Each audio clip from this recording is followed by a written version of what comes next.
Friends, hydraulics and pneumatics में हम क्या देख रहे थे। पिछले वीडियो में हमने देखा था कि Newton's law of viscosity, Newton का श्यानता का नियम, न्यूटन्स लॉ ऑफ विस्कोसिटी, इसको हिंदी में कहते हैं न्यूटन के श्यानता का नियम या श्यानता का समीकरण भी कहते हैं।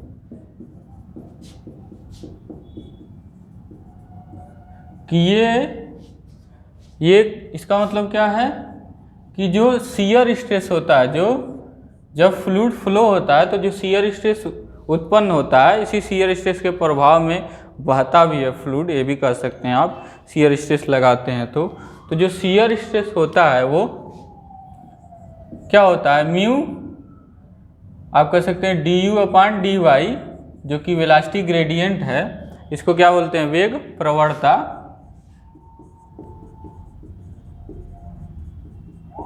वैसे हिंदी में भी ग्रेडियंट को ग्रेडियंट ही कहते हैं, लेकिन आप ऐसे कह सकते हैं वेग प्रवणता, ठीक है। क्योंकि 12th में आप 12वीं में पढ़े होंगे, किसी के सापेक्ष अवकलन कर देते थे किसी प्रॉपर्टी का, तो स्पेस कोऑर्डिनेट बेसिकली वो होना चाहिए, तो उसको हम प्रवणता बोलते हैं, ठीक है। समझा भी चुके हैं पिछले वीडियो में। तो यहाँ पर और पिछले वीडियो में हमने ये भी देखा कि विस्कोसिटी क्या होता है।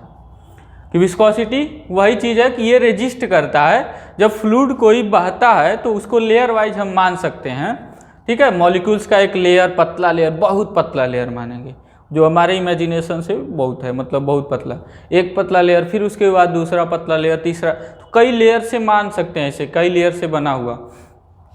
एक लेयर दूसरे लेयर के मोशन का क्या करता है, विरोध करता है। और वो डिपेंड करता है कि जब वो फ्लूइड सॉलिड सरफेस से किसी टकराता है तो कैसे वो विरोध कैसे दिखता है। जैसे हमने वेलोसिटी प्रोफाइल के रूप में देखा कि क्या होगा, जो सॉलिड से संपर्क में रहेगा वो लेयर बिल्कुल भी मोशन नहीं करेगा, उसके ऊपरी वाला थोड़ा अधिक वेग से चलेगा, उससे मतलब थोड़ा वेग उसमें रहेगा, उसके ऊपर वाले में नीचे वाले से भी ज़्यादा वेग, तो ऐसे होता है, ठीक है ना। वेलोसिटी प्रोफाइल हमने देखा। तो देखिए क्या है, विस्कोसिटी एक गुण है, ठीक है ना, ये कह सकते हैं आप किसी तरल का, जो क्या करता है, दो लेयर में जो दो लेयर्स फ्लूइड के बहते हैं वो आपस में क्या होता है, उन्हीं के वजह से, उसी विस्कोसिटी के वजह से विरोध होता है, उन दोनों के चलने का या फिसलने का विरोध होता है, ऐसे कह सकते हैं, ठीक है। तो यहाँ पे जो म्यू है वो क्या है हमारा, बता चुके हैं हम, इसको हम बोलते हैं कोफिशिएंट ऑफ विस्कोसिटी, इसको बोलेंगे हिंदी में श्यानता गुणांक, बता भी चुके हैं, ठीक है, श्यानता गुणांक। और एक और नाम है एब्सोल्यूट विस्कोसिटी, निरपेक्ष श्यानता, और तीसरा नाम है डायनेमिक विस्कोसिटी यानी गतिक श्यानता, ठीक है। तो ये तीन नाम है इसके, म्यू के। तो म्यू का मात्रक क्या होता है ये देखेंगे अब हम लोग।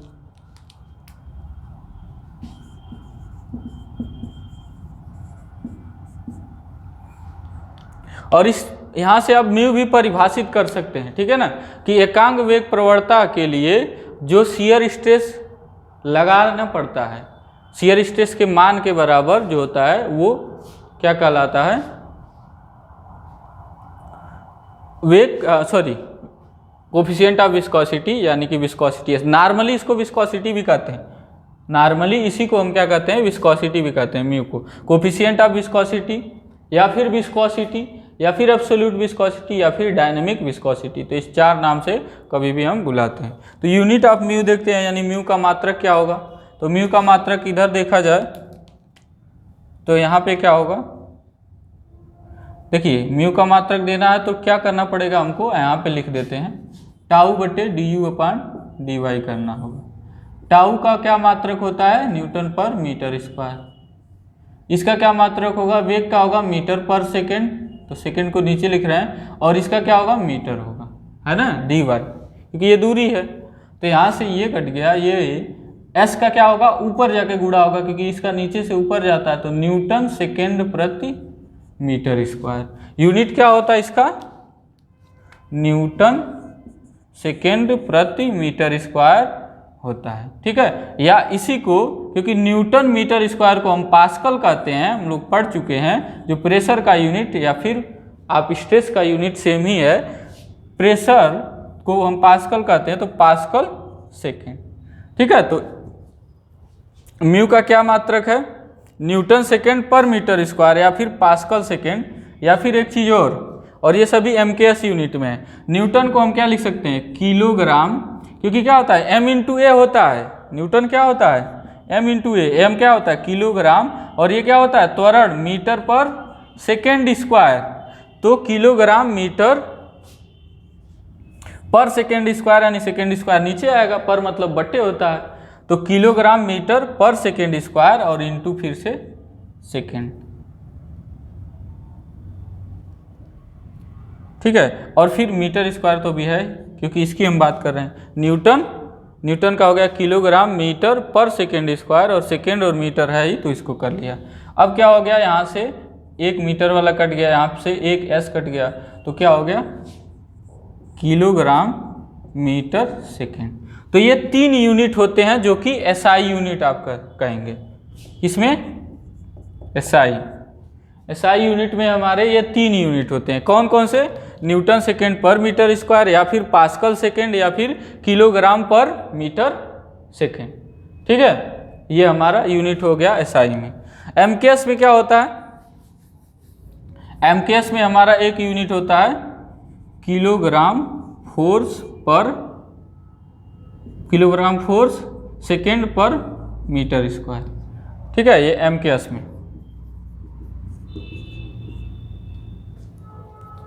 और CGS में क्या होता है, CGS में होता है डाइन,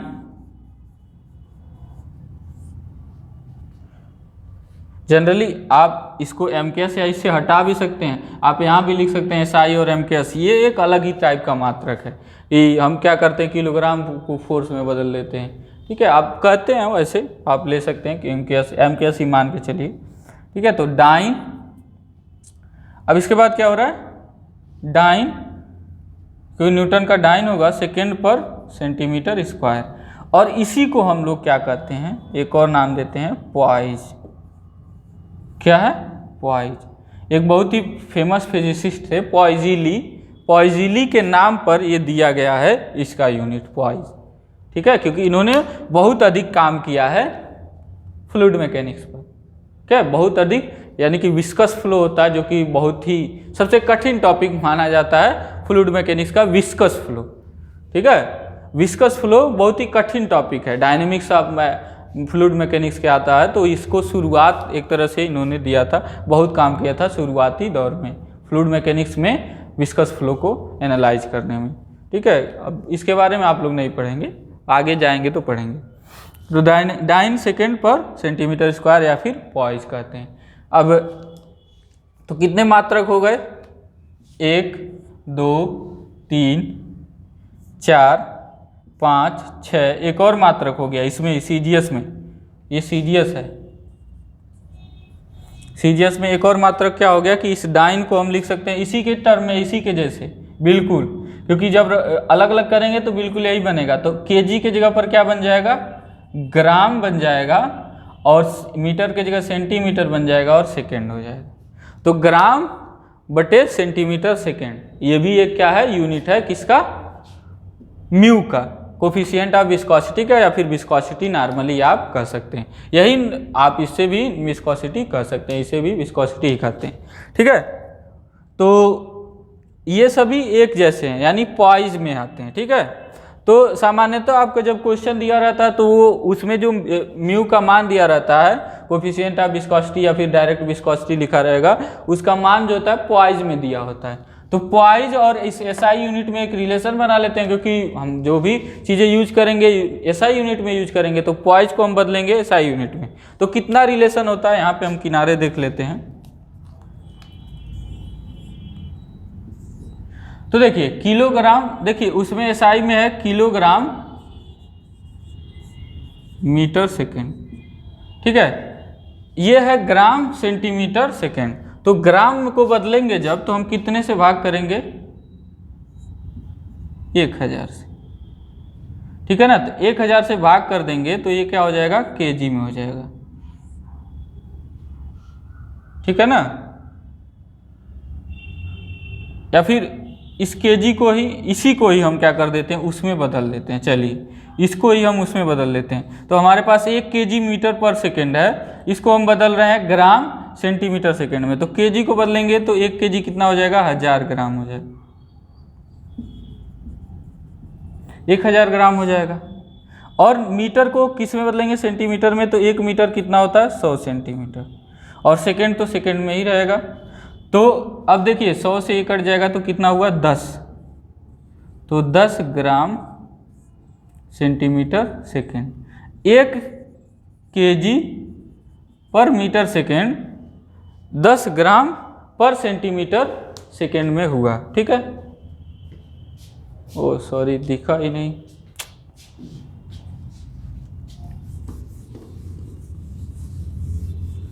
चलिए इसको हम मिटाते हैं, क्योंकि इस न्यूटन के श्यानता के समीकरण का आप लोग, न्यूटन का श्यानता समीकरण आप लोग देख चुके हैं, न्यूटन्स लॉ ऑफ विस्कोसिटी।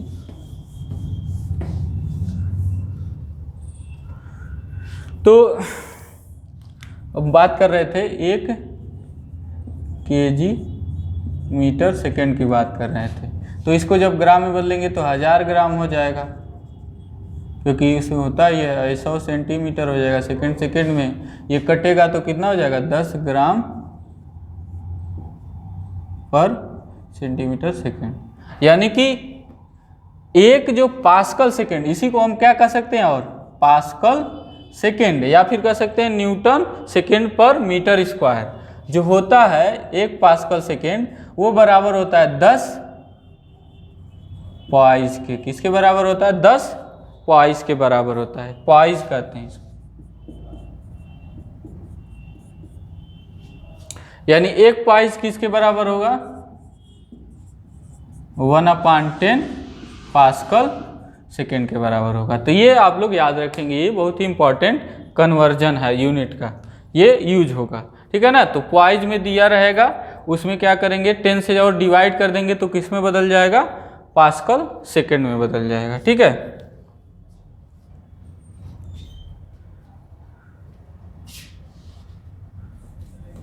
तो ये सभी क्या हो गए, यूनिट्स हो गए विस्कोसिटी के।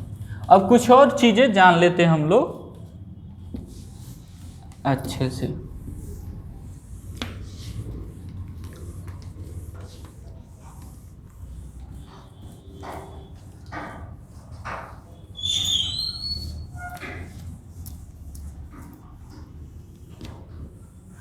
तो अभी हम देख रहे थे न्यूटन का श्यानता समीकरण, और न्यूटन का श्यानता समीकरण क्या था, tau is equal to mu d u upon d y, ठीक है।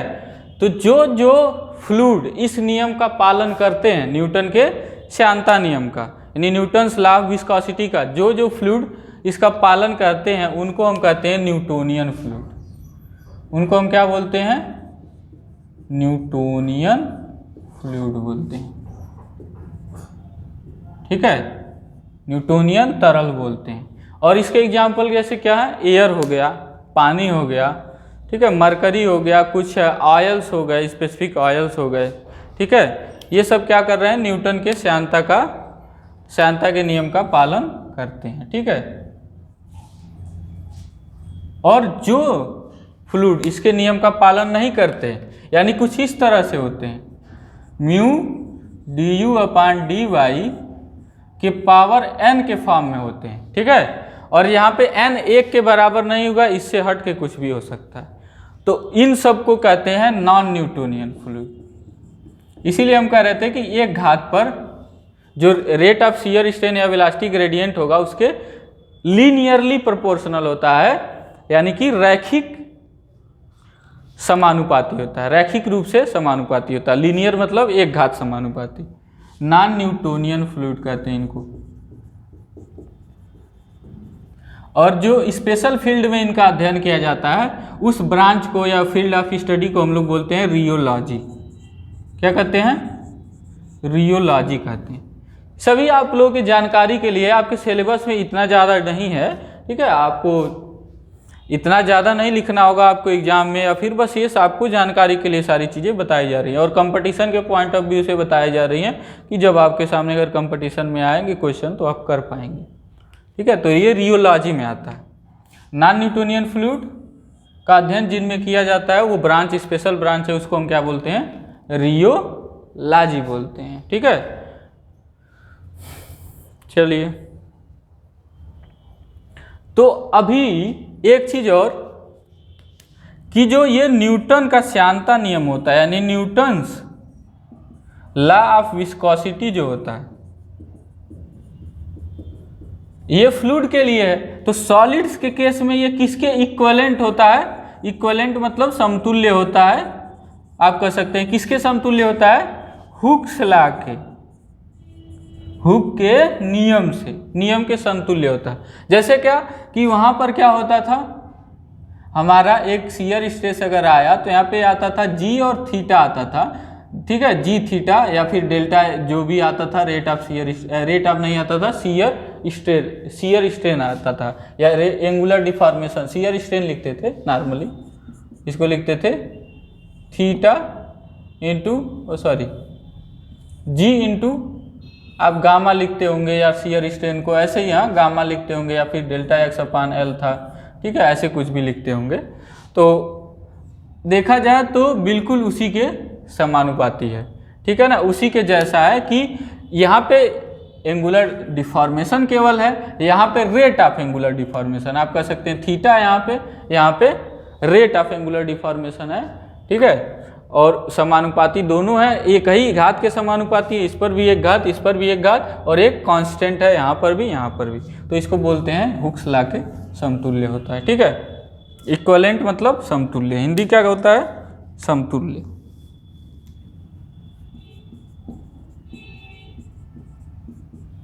ठीक है, अब क्या करते हैं हम लोग? ग्राफ खींचते हैं टाउ और d y upon d you upon D Y में।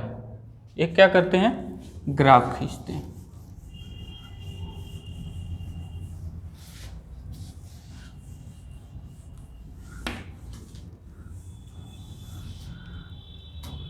तो ये ग्राफ खींचते हैं तो आप देखिए अगर हम इसको टाउ को लेते हैं वाई एक्सिस पर, टाउ को हम किस पर लेते हैं? वाई एक्सिस पर, और एक्स एक्सिस पर लेते हैं d you upon D y को। तो इसको आप एक्स मान सकते हैं और इसको वाई। तो समीकरण कैसे दिख रहा है आपको? दिख रहा है कि नहीं? Y equal to M X plus C के फॉर्म में, जहाँ सी जीरो है। ठीक है ना, तो सी नहीं है तो y equal to M x. तो इसका समीकरण कैसे होता है? ऐसे ही होता है जी, जहाँ पे m क्या होता है? प्रवणता होता है। ठीक है ना, प्रवणता यहाँ पे क्या है? म्यू है। और देखिए प्रवणता यहाँ पे क्या है, देखा जाए कंपेयर किया जाए तो म्यू के बराबर है। यानी अब प्रवणता की बात कर रहे हैं तो यहाँ पे लेते हैं हम पहले थीटा, मान लीजिए थीटा कुछ है। ठीक है, तो यहाँ पे tan थीटा जो होगा वो प्रवर्तन होता है इस रेखा का। क्योंकि देखिए लीनियर, एक चीज देखिए क्या है, लीनियर संबंध है टाउ और D you upon D Y में, Y equal to M X की तरह। यानी एक रेखा बनेगा, कर्व कैसा बनेगा? एक रेखा, और जो मूल बिंदु से होकर जाना चाहिए, क्योंकि यहाँ पे कोई कांस्टेंट नहीं है, तो मूल बिंदु से जाता हुआ एक रेखा बना, और इस पर ये जो धन एक्स अक्ष से थीटा कोण बनाता है, तो tan थीटा को ही हम प्रवणता m कहते हैं, और यही tan थीटा किसके बराबर होगा? म्यू के बराबर होगा। ठीक है ना, तो यानी कि क्या कहते हैं हम, क्या कह सकते हैं कि जब टाउ और D you upon D y यानी कि शियर स्ट्रेस, कर्तन प्रतिबल और वेग प्रवणता में जब ग्राफ खींचते हैं, ठीक है, किसी न्यूटोनियन, यहाँ ध्यान दीजिए कैसा फ्लूइड है? न्यूटोनियन है। नॉन न्यूटोनियन रहेगा तो ये लीनियर नहीं होगा, रैखिक नहीं होगा, अलग ही तरह का होगा। तो किसी न्यूटोनियन फ्लूइड का जब ग्राफ खींचते हैं तो उस ग्राफ का जो स्लोप होता है, यानी कि जो प्रवणता होता है, वो किसको बताता है? कोफिशिएंट ऑफ विस्कोसिटी, यानी म्यू को बताता है, विस्कोसिटी को बताता है। ठीक है ना, म्यू को बताता है, विस्कोसिटी को बताता है। ठीक, इसका स्लोप। तो मान लीजिए अगर कई फ्लूइड हैं, जैसे एक फ्लूइड ये ए है, एक फ्लूइड यहाँ पे है बी, और एक फ्लूइड यहाँ पर है, मतलब उसका ग्राफ खींचा गया है ए बी सी का। तो हम क्या कहेंगे? जिसका ढाल ज़्यादा होगा, यानी जो जिसका स्लोप ज़्यादा होगा वो उसकी विस्कोसिटी क्या होगी, ज़्यादा होगी। तो हम यहाँ से कह सकते हैं, क्योंकि थीटा यहाँ पे कह सकते हैं, आप यहाँ से लीजिए थीटा सी ले लीजिए इसको, और यहाँ से ले लीजिए आप इसको ले लीजिए थीटा बी यहाँ से यहाँ तक, और इसको ले लीजिए थीटा, सॉरी ये थीटा ए है ना, ये वाला है, तो इसको ले लीजिए थीटा ए, या फिर इसको इसका नाम ही बदल लीजिए, इसको बी लिख लीजिए, इसको ए लिख लीजिए। तो इसको लिखेंगे थीटा ए, यहाँ पे थीटा बी, ठीक है ना।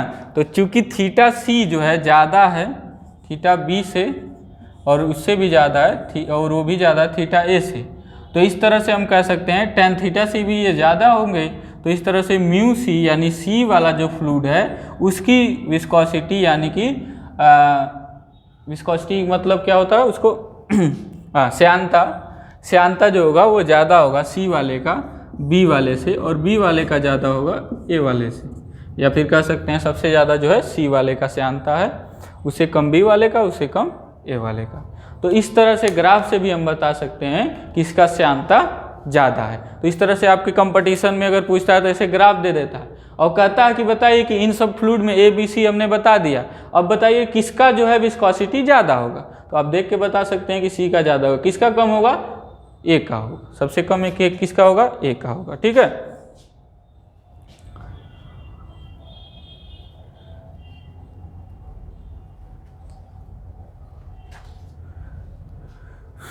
अब देखते हैं हम लोग effect of temperature and pressure.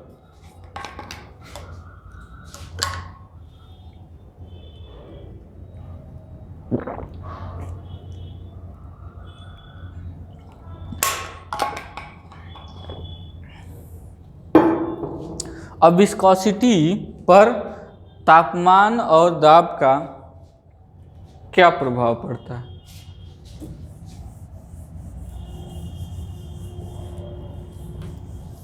Basically दाब का तो नहीं पूछता है एग्जाम में, हमेशा किसका पूछा जाता है, तापमान का ही पूछा जाता है।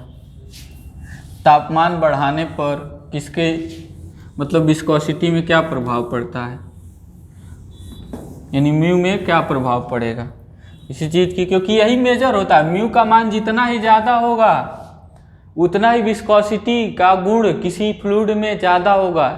ध्यान दीजिएगा, हम शुरू में बात किए थे क्या कि विस्कोसिटी एक प्रॉपर्टी है, एक गुण है फ्लूइड का, और उसको हम मेजर किस टाइप से करते हैं, मतलब म्यू से। इस म्यू से जो अभी हम पढ़ रहे थे tau upon d you upon D y, यानी जिसका भी म्यू ज़्यादा होगा वो ज़्यादा विस्कस है, यानी विस्कोसिटी उसकी ज़्यादा, यानी रेजिस्टेंस उसका ज़्यादा होगा, ठीक है। जल्दी रुक जाएगा, अगर उसको आप स्टार करके बाल्टी में छोड़ देंगे तो वो जल्दी रुक जाएगा जिसका ज़्यादा होगा। तो अब बात करते हैं effect of temperature and pressure.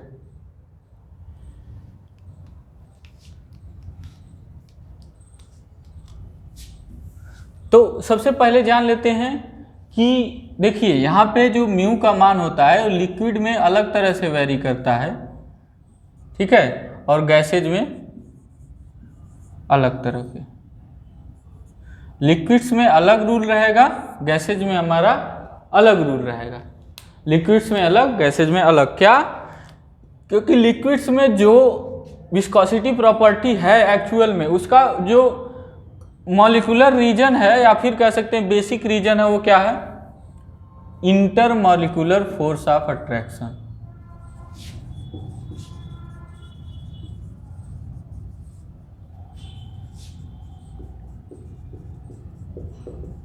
अंतराणविक आकर्षण बल है रीजन लिक्विड में विस्कोसिटी का, ठीक है। विस्कोसिटी का रीजन क्या है ये, और यहाँ पे क्या है, यहाँ पे है मॉलिक्यूलर मोमेंटम एक्सचेंज। इसको इंग्लिश में ऐसे पूरा लिखेंगे, ये आपके वही बात है फिर कंपटीशन के पॉइंट ऑफ व्यू से, मोमेंटम एक्सचेंज। ये क्या होता है मॉलिक्यूलर मोमेंटम एक्सचेंज, मतलब मॉलिक्यूल क्योंकि गैसेज में रैंडमली मोशन करते हैं बहुत तेजी से, तो जब टकराते हैं तो उनका क्या होता है, मोमेंटम बदलता है। मोमेंटम एक जगह से दूसरे जगह टकराने में ऐसे जब कोलाइड करते हैं तो मोमेंटम बदलता है, तो मोमेंटम बदलने के कारण बल भी लगता है, और वही बल क्या करता है, रोकने का प्रयास करता है, वही क्या होता है, विस्कोसिटी का रीजन होता है। ठीक है, तो यही दो अंतर है। इसलिए अगर तापमान लिक्विड्स में बढ़ाते हैं, टेम्परेचर लिक्विड्स का बढ़ाते हैं, तो क्या होगा, आंतराआण्विक बल क्या होंगे,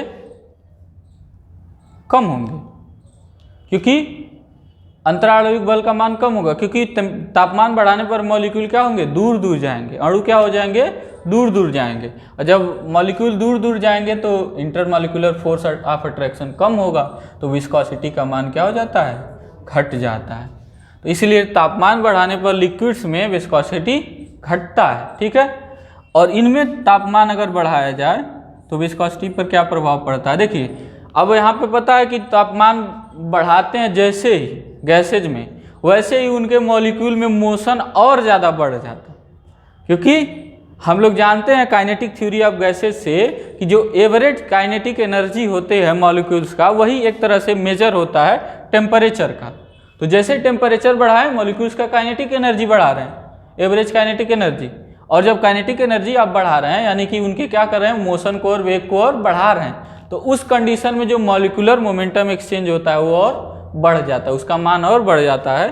तो टेम्परेचर बढ़ाने से जो गैसेज की विस्कोसिटी होती है, म्यू का मान, वो क्या हो जाता है, बढ़ जाता है। ठीक है, इसको ध्यान रखेंगे। और अगर बात करें प्रेशर बढ़ाने से, तो प्रेशर अगर आप बढ़ाते हैं तो प्रेशर बढ़ाने से म्यू का मान बढ़ेगा। इसमें क्यों बढ़ेगा, क्योंकि तब जो है इंटरमॉलिक्यूलर फोर्स ऑफ अट्रैक्शन और बढ़ जाएगा, क्योंकि और मॉलिक्यूल पास पास आ जाएंगे। ठीक है, और जितने ही पास आएंगे बल का मान और बढ़ते जाता है। ठीक है, न्यूटन के आप नियम से समझ सकते हैं, ग्रेविटेशनल नियम है, कोई भी नियम लगा सकते हैं। ठीक है, आप समझ सकते हैं। उसके बाद इसमें प्रेशर जब बढ़ाते हैं तो बात वही है, जब प्रेशर बढ़ाएंगे तो एनी हाउ टेम्परेचर भी बढ़ता है, एक तरह से आप कह सकते हैं, या फिर कहेंगे कि मॉलिक्यूल्स को और क्या कर रहे हैं, और क्लोज कन्फाइनमेंट दे रहे हैं। आप क्या कर रहे हैं, प्रेशर बढ़ाने के बाद क्या हो रहा है, वॉल्यूम कम हो रहा है, और क्लोज और मतलब कन्फाइनमेंट और सख्त हो जा रहा है उनके लिए, यानी और कम जगह हो जा रहा है, तो मॉलिक्यूल और ज़्यादा से एक्सचेंज मोमेंटम एक्सचेंज करेंगे और ज़्यादा तेज़ी से मोशन करेंगे। तो उस कंडीशन में प्रेशर बढ़ाने पर क्या होगा, म्यू का मान बढ़ेगा, क्योंकि मोमेंटम एक्सचेंज फिर से बढ़ जाएगा। तो गैसेज में टेम्परेचर भी बढ़ाइए, प्रेशर बढ़ाइए, तब भी क्या होगा, विस्कोसिटी बढ़ेगी। हालांकि गैसेज में ये रूल होना चाहिए, कहा जाना चाहिए, क्योंकि आप डायरेक्टली नहीं कह सकते। ठीक है, यहाँ पे आप वही चीज़ है कि इसको आप लूज सेंस में समझ सकते हैं, लेकिन ये एक्यूरेट नहीं है। क्यों, क्योंकि आपको पता है PV = mRT गैसेज का रूल होता है। ठीक है ना, मान लीजिए आइडियल गैस है, तो उस कंडीशन में अगर आप प्रेशर बढ़ाएंगे तो वॉल्यूम तो घटेगा, मे भी टेम्परेचर भी बढ़ घट रहा होगा, तो डिपेंड करता है कई चीज़ों पर, है ना। तो इसलिए आप एग्जैक्टली नहीं कर सकते, लेकिन फिर भी आप मान सकते हैं। ठीक है, इसमें उतना फर्क पड़ता भी नहीं है, वैसे भी आप कह भी सकते हैं, हालांकि थोड़ा बहुत बढ़ जाएगा। तो इसको आप इसीलिए कभी कंपटीशन में या एग्जाम में नहीं पूछता इस चीज़ को, यही रीज़न है, क्योंकि श्योरिटी नहीं है, कंफर्म नहीं है, इसमें और भी चीज़ें इफेक्ट डालती हैं, और भी पैरामीटर्स है जिनको ध्यान रखना होता है, इसीलिए उतना एग्जाम में पूछा नहीं जाता है। मेनली क्या है, ये है जो कि स्ट्रेट फॉरवर्ड है ज़्यादा। ठीक है,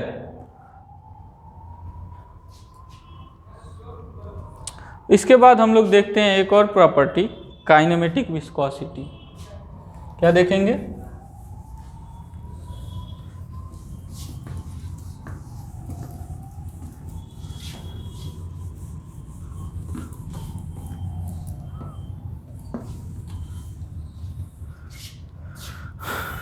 kinematic viscosity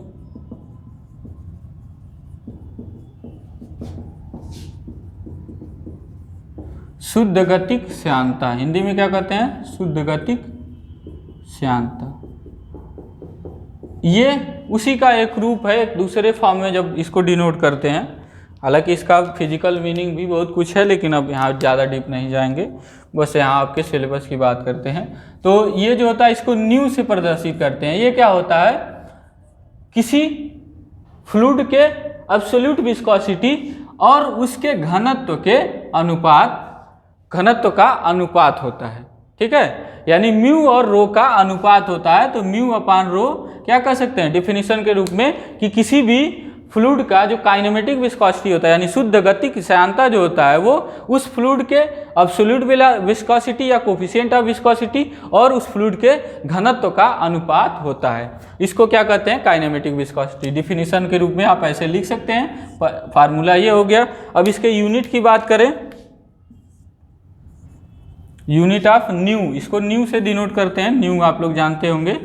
unit of new क्या हो जाएगा, म्यू का यूनिट होता है केजी मीटर पर सेकेंड, इसका होता है केजी पर मीटर क्यूब। ठीक है ना, केजी मीटर पर सेकेंड। और रो का क्या होता है केजी पर मीटर क्यूब, हम जानते हैं किलोग्राम प्रति मीटर क्यूब, क्योंकि मास अपान वॉल्यूम होता है, हम लोग पढ़ चुके हैं पहले। तो यहाँ से देखा जाए तो चलिए लिख ही देते हैं केजी मीटर अपान सेकेंड और ये ऊपर हो जाएगा ऐसे मीटर क्यूब बटे केजी। तो केजी से केजी डिवाइड हो गया। ठीक है, ओ सॉरी यहाँ पे गलती हो रहा है, ध्यान दें, हम लोग ध्यान नहीं दे रहे हैं। केजी मीटर सेकेंड होता है। ठीक है, सॉरी केजी मीटर सेकेंड होता है, तो इसलिए ये मीटर नीचे रहेगा, ये मीटर नीचे रहेगा, यहाँ से कट जाएगा, यहाँ बचेगा मीटर स्क्वायर। तो ऊपर बचा मीटर स्क्वायर, नीचे बचा सेकेंड। तो यहाँ पर इसका यूनिट क्या होता है मीटर स्क्वायर पर सेकेंड। तो इसका एमकेएस या फिर एसआई यूनिट कर सकते हैं। एमकेएस यूनिट भी है, एसआई यूनिट भी है। बस जहाँ फोर्स आता है वहीं पे किलोग्राम फोर्स होने से एमकेएस कहते हैं, बाकी सब में एमकेएस और एसआई यूनिट सेम ही है। ठीक है, तो मीटर स्क्वायर पर सेकेंड जो होता है वो क्या होता है, इसका विस्कोसिटी का काइनेमेटिक विस्कोसिटी का यूनिट होता है। ठीक है, और क्या होता है एमकेएस में तो ये हो गया, तो सीजीएस में क्या होगा सेंटीमीटर स्क्वायर सेकेंड होगा। ठीक है, और इसको एक और नाम से जानते हैं हम लोग, यहाँ पे ये होता है स्टोक्स। इसको किसे डिनोट करते हैं, मतलब किसी एक और नाम दिया जाता है क्योंकि स्टोक्स एक मैथमेटिशियन थे, इन्होंने भी बहुत काम किया फ्लूइड मैकेनिक्स में, इसलिए उनके नाम पर ये दिया गया स्टोक्स यूनिट। ठीक है, तो सेंटीमीटर स्क्वायर पर सेकेंड या स्टोक्स भी कहते हैं। अब इसमें एक रिलेशन देख लेते हैं, अगर मीटर स्क्वायर पर सेकेंड और स्टोक्स में क्या रिलेशन होता है। तो हमारे पास है मीटर स्क्वायर, यहाँ पे लिखते हैं, यहाँ पे हमारे पास है मीटर स्क्वायर पर सेकेंड। मीटर स्क्वायर को सेंटीमीटर स्क्वायर में बदलना हो तो मीटर को 100 सेंटीमीटर अब पूरे का स्क्वायर हो जाएगा, तो इसका जब स्क्वायर होगा तो 10 टू द पावर 4 हो जाएगा सेंटीमीटर स्क्वायर पर सेकेंड। तो 1 मीटर स्क्वायर पर सेकेंड जो होता है वो होता है 10 के घात 4 स्टोक्स के बराबर, ये भी पूछा जाता है। ठीक है ना, तो 1 मीटर स्क्वायर पर सेकेंड किसके बराबर होता है 10 के घात 4 स्टोक्स के बराबर, क्योंकि सेंटीमीटर स्क्वायर पर सेकेंड को स्टोक्स ही कहते हैं। ठीक है, तो इस तरह से काइनेमेटिक विस्कोसिटी भी एंड हो जाता है हम लोगों का। तो विस्कोसिटी और उससे रिलेटेड मतलब एब्सोल्यूट विस्कोसिटी और काइनेमेटिक विस्कोसिटी एंड हो गया। अब आगे हम लोग नेक्स्ट टॉपिक को देखेंगे, उसके लिए मिलेंगे नेक्स्ट वीडियो में। Thank you so much.